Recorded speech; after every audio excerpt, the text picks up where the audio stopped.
India Trinamool Congress আজ এই মহতী সদনে পরিষ্কার করে জানাতে চাই, নারী সংরক্ষণ আমরা সমর্থন করি, কিন্তু প্রতারণা অর্থাৎ ডিসেপশন আমরা সমর্থন করি না।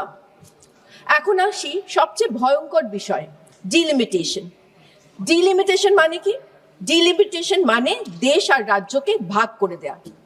এই সরকার নারীদের সংরক্ষণকে চালাকি করে জুড়ে দিয়েছে ডিলিমিটেশনের সঙ্গে। 2011 সালে জনগণনা ধরে সীমানা বদলে রাজনৈতিক লাভ তুলতে আপনারা চান। সংখ্যালঘু, ST/SC বিরোধী সবার কণ্ঠস্বর আপনারা দুর্বল করার চেষ্টা করছেন।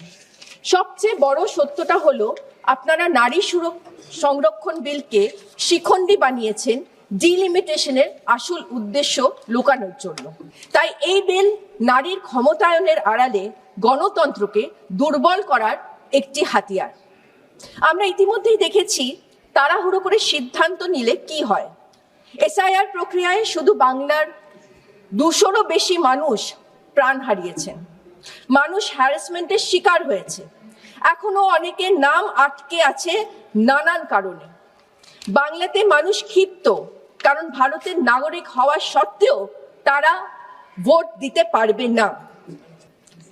এক অস্থির পরিস্থিতি তৈরি হয়েছে সারা রাজ্য জুড়ে।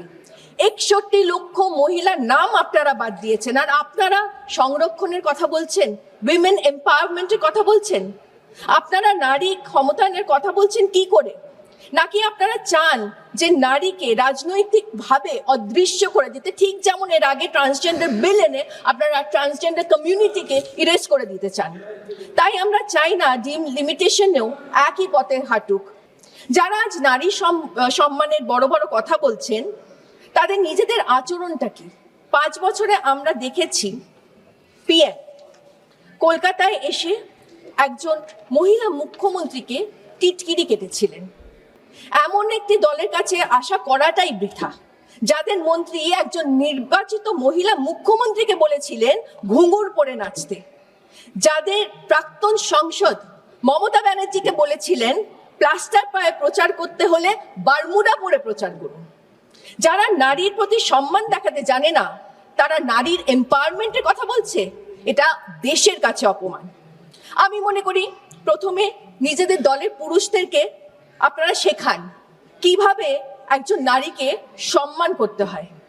আমি আমার বিজেপি সাংসদ, মহিলা সাংসদ এবং MLA-দেরকে বলবো যে আপনারা আগে নিজেদের পুরুষদের শেখান, তারপর উইমেন্স এম্পাওয়ারমেন্ট নিয়ে না হয় চর্চা হবে।